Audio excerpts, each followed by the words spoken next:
against any ideas in the world. There's a wonderful group who did over 200 years ago. In fact, not only did they put the ideas up, they contended for those ideas. To the point of their blood, their treasure, movement, their family, they laid everything on the line.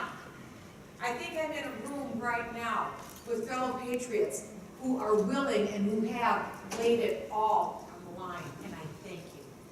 I thank you.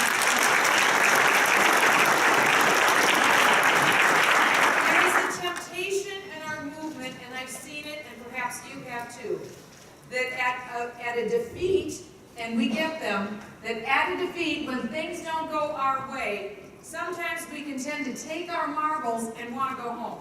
You ever been there? You ever felt like that? Is that the right thing to do? No.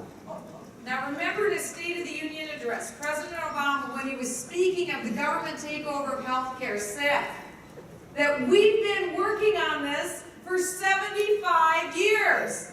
Do you remember that? You see, the progressive left is so committed to achieving their objectives and to achieving their objectives that they go on for decades and decades and pass the torch and pass the baton. Freedom lovers do too. We pass the torch. We pass the baton. But part of our problem has been that we have listened too closely to what the mainstream media has to say about us. Right. Now we know who the mainstream media is. Why are we believing them? Now think about that for a moment. It's important that we understand. Sun Tzu wrote a book called The Art of War.